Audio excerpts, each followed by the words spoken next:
कमलनाथ मध्य प्रदेश में। सबसे पहले हम शुरुआत कर रहे हैं निमाड़ इलाके से। निमाड़ इलाके में बड़वानी, बुरहानपुर, हरदा, खांडवा, ये सारा इलाका आता है। ये देखिए 48% वोट यहाँ पर भारतीय जनता पार्टी को मिलती हुई दिखाई दे रही है, जो कि पिछली बार से बीजेपी के नजरिए में अगर आप देखें वोट शेयर 43 उनको आया था। बड़ी बढ़त उनको दिखती है यहाँ पर, बड़ी बढ़त, और यहाँ पर वो 43 से पहुंच रहे 40। ये कांग्रेस पार्टी को देखिए 45%, कांग्रेस पार्टी भी गेन करती हुई दिखाई दे रही है, 41 से 45 पर पहुंचती हुई दिखाई दे रही है।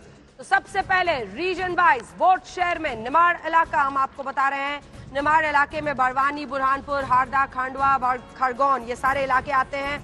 यहाँ पर बीजेपी 50% से ऊपर बढ़ गई है वोट शेयर में। ये निमाड़ का इलाका दिखाइए। निमाड़ के इलाके में 48% है, माफ कीजिएगा 48% है। 51% वो मालवा इलाके में, वो बाद में हम आपको दिखाएंगे। निमाड़ इलाके में आज नंबर्स की ऐसी एक के बाद एक जादूगरी हो रही है। देखिए 5 अलग अलग राज्य हैं और 5 राज्यों में हर राज्य में हमने अलग अलग इलाके बनाए हैं। तो अब हम आपको दिखा रहे हैं निमाड़ इलाके में बीजेपी 5% वोट शेयर में गेन करती है, कांग्रेस पार्टी 4% वोट शेयर में गेन करती है। पिछली बार बीजेपी थी 43 पर, इस बार पहुंच गई 48 पर। पिछली बार कांग्रेस पार्टी थी 41 पर, वो पहुंच गए हैं 45 पर। अब इसी निमाड़ इलाके में जहां पर 18 सीटें हैं, 12 सीटें बीजेपी लाती हुई दिखाई दे रही है। 6 सीटों का फायदा हो रहा है। वहीं कांग्रेस पार्टी को आप देखिए वो 10 सीटें पिछली बार लाए थे और इस बार कांग्रेस पार्टी को कितनी सीटें आती हुई दिखाई दे रही हैं? 4 सीटों का नुकसान होता हुआ कांग्रेस पार्टी को दिखाई दे रहा है। तो ये है हिसाब किताब। मध्य प्रदेश के पहले इलाके 7 में से पहला इलाका, 12 सीटें बीजेपी को, 6 सीटों का फायदा, और कांग्रेस पार्टी को आ रही हैं 6 सीटें, 4 सीटों का नुकसान। पिछली बार 10 सीटें आई थी निमाड़ के इस इलाके में। तो ये सबसे पहला जो सबसे छोटा इलाका था वो हमने आपको दिखा दिया है। इसके बाद अब हम अगले इलाके की तरफ बढ़ेंगे। जल्दी से एक कमेंट शशि शेखर जी आपका, कि ये इशारा कर रहा है, अभी तक हम देखें तो जो पहले दोनों राज्यों में ट्रेंड था, निमाड़ उससे हटके एक इशारा कर रहा है।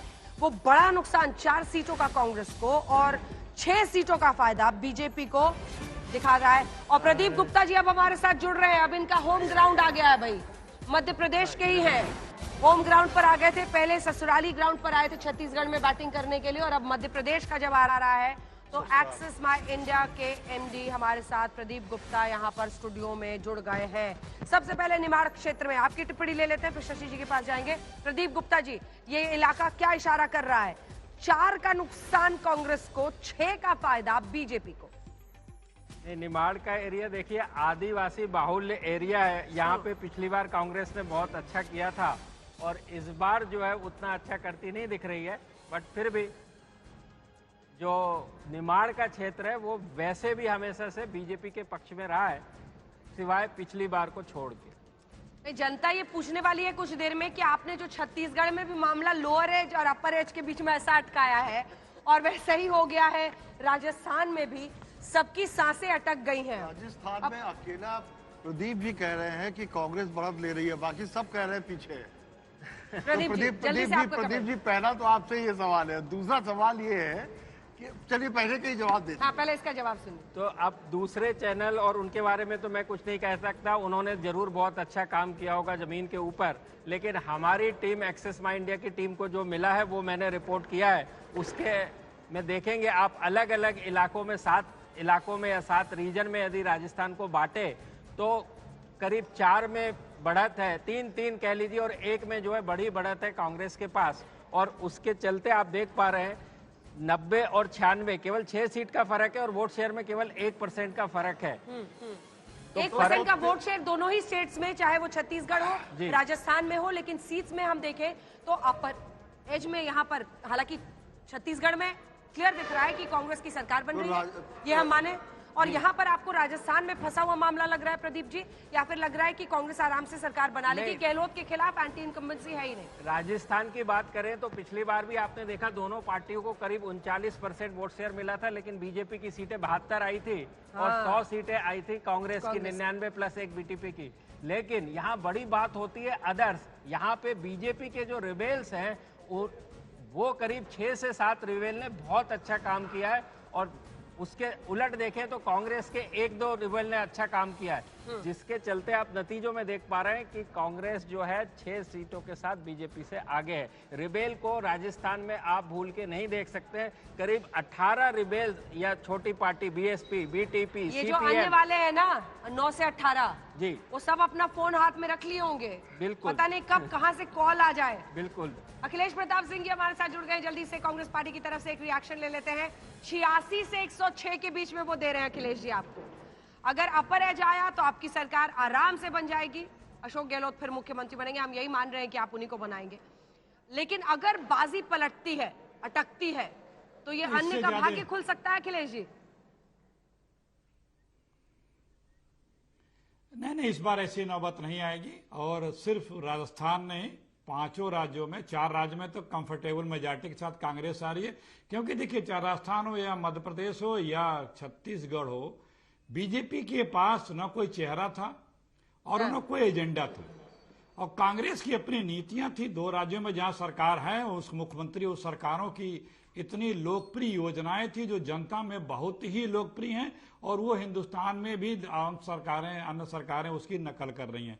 तो हमारी जो सरकार की परफॉर्मेंस है 2 राज्यों की, राजस्थान और छत्तीसगढ़, वो एक्सट्रीम हाई है, और मुख्यमंत्रियों जो दोनों जो हैं वो भी बहुत पॉपुलर हैं। उसकी तुलना में बीजेपी का न वहां कोई नेतृत्व दिखा, और न बीजेपी की कोई ऐसी कार्य योजना दिखी जिसके चलते कोई प्रभावित होकर के उनके साथ जुड़ता कि हाँ मध्य चलो प्रदेश ये का कुछ अगला एक्सक्लूसिव है, ऐसी अगला चीजें इलाका हैं। तो सुनिए, अब चूंकि मध्य हमारा प्रदेश पर अनुमान हम है आ कि गए दोनों हैं, जगह ठीक है, मतलब ठीक है, 7 इलाके हमें दिखाने हैं, जल्दी जल्दी से दिखा देते हैं। तो अभी हमने निमाड़ क्षेत्र दिखाया है, जहां पर जाहिर तौर पर अगर आप देखें तो यहाँ मध्य प्रदेश में फिलहाल निमाड़ क्षेत्र के साथ भारतीय जनता पार्टी आगे दिखाई दे रही है 12 सीटों पर। अब हम आने वाले हैं भोपाल इलाके में, तो भोपाल में हम आपको बता दें कि भोपाल क्षेत्र में 20 सीटें आती हैं, और यहां पर अगर आप देखेंगे तो वोट शेयर के साथ हम शुरुआत करने वाले हैं। भोपाल के पूरे इलाके में 20 सीटें आती हैं। यहां पर की परफॉर्मेंस अगर आप देखिए तो पिछली बार बीजेपी ने जबरदस्त परफॉर्मेंस की थी, 14 सीटें आई थी बीजेपी की और 6, ये देखिए 51% वोट यहां पर बीजेपी को आती हुई दिखाई दे रही है। ये देखिए जल्दी से भोपाल का पूरा इलाका, वोट शेयर हम आपको दिखा रहे हैं, बड़ा फासला है यहां पर वोट शेयर का। 51% बीजेपी की झोली में जाती हुई और 42% यहां पर जा रही है कांग्रेस पार्टी की तरफ। भोपाल, रायसेन, सीहोर, विदिशा जो कि सुषमा स्वराज जी का, स्वर्गीय सुषमा स्वराज जी का पूरा क्षेत्र, वहीं से वो सांसद चुनकर आती थी। इस पूरे इलाके में बीजेपी आधे से ज्यादा वोट शेयर ले जा रही है। प्रदीप गुप्ता जी क्या इशारा कर रहा है इस पूरे इलाके के बारे में? हालांकि पिछली बार भी परफॉर्मेंस अच्छी रही थी। सीट बता देते हैं, उसके बाद मैं आपके पास आऊंगी। जल्दी से सीट शेयर बता देते हैं, यहाँ पर बीजेपी को कितनी सीटें आती हुई भोपाल इलाके में दिखाई दे रही है। भोपाल, रायसेन, सीहोर, विदिशा का ये पूरा इलाका जहां पर 20 सीटें हैं, यहां पर बीजेपी को फायदा हो रहा है। माफ कीजिएगा, 2 का नुकसान है, 14 से वो 12 पर पहुंच रही हैं। वोट शेयर में आपने इजाफा किया है और सीटें घट रही हैं जी, भोपाल 48 से 51 पर। और यहाँ पर देखिए कांग्रेस पार्टी को वही 2 सीटों का फायदा होता हुआ दिखाई दे रहा है, और कांग्रेस पार्टी पहुंच गई है 8 सीटों पर 6 से। ये बहुत इंटरेस्टिंग है। एमपी में पिछली बार भी 0.5% का फासला था। देखिए सीट बाई सीट के ऊपर जो भोपाल रीजन में खासकर बीजेपी की जो विक्ट्री होती है ना, हाँ। वो 20-20, 30-30, 40,000, 60,000 वोटों से भी होती है। असेंबली में 60,000 वोटों से भी, हाँ। क्योंकि यहाँ भोपाल इलाका ऐसा है जहाँ सारे दिग्गज इंक्लूडिंग शिवराज सिंह चौहान जी भी, जो बुधनी है उनका चुनावी क्षेत्र, वो भी भोपाल रीजन के अंदर ही आता है। हाँ। विदिशा भी उन्हीं के अंदर आता है। हालांकि पिछली बार विदिशा की सीट हार गए थे, विदिशा सिटी की सीट जो कि बीजेपी, एक वक्त पे एकदम सेफ सीट बीजेपी की एकदम बनी है। सेफ। और आपकी बात को आगे बढ़ाते हुए मैं बता दूं कि सुषमा स्वराज जी के पहले शिवराज सिंह चौहान जी खुद ही वहाँ से चुनकर आते थे लोकसभा में, जब वो मुख्यमंत्री नहीं बने थे। बुधनी तो सेफ है ना उनका, शिवराज बुधनी सिंह तो चौहान का। मतलब 60-70% के ऊपर से उनको वोट मिलता है, तो आप जीत का मार्जिन का अंदाजा लगा सकते हैं।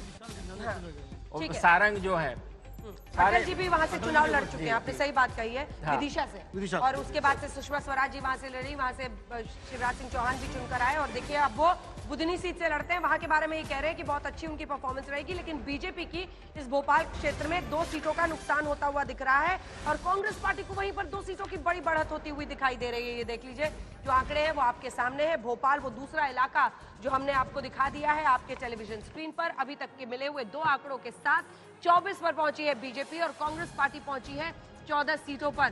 ध्यान रखिए, इमोशनल कार्ड बहुत खेला है मामा जी ने, शिवराज सिंह चौहान ने इमोशनल कार्ड खूब खेला है। जब ये तय हो गया कि उनके चेहरे पर नहीं इस बार बाजी मारी जा रही है और उनको सीएम फेस नहीं बनाया जा रहा है।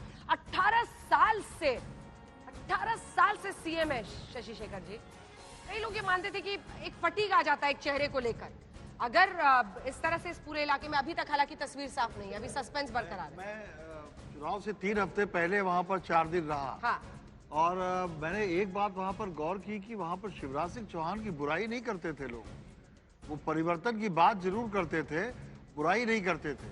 दूसरे मैंने अपनी खुद की आंखों से देखा कि वहां पर जो काम उन्होंने किए हैं, मैं उससे पहले की सड़कें याद करता था और मध्य प्रदेश के बारे में मेरी राय अच्छी नहीं थी, पर मैंने जिस तरह वहाँ लॉ एंड ऑर्डर अच्छा देखा, जिस तरह मैंने वहाँ पर स्कूल सरसब्ज देखे और जिस तरह सड़कें देखी, तो ये बिल्कुल क्लियर था कि इस आदमी ने काम किया है। आपको एक उदाहरण देता हूँ, पिपरिया से थोड़ा आगे बढ़ते ही एक जंगल पड़ता है और उस जंगल से पहले एक मोटेल था।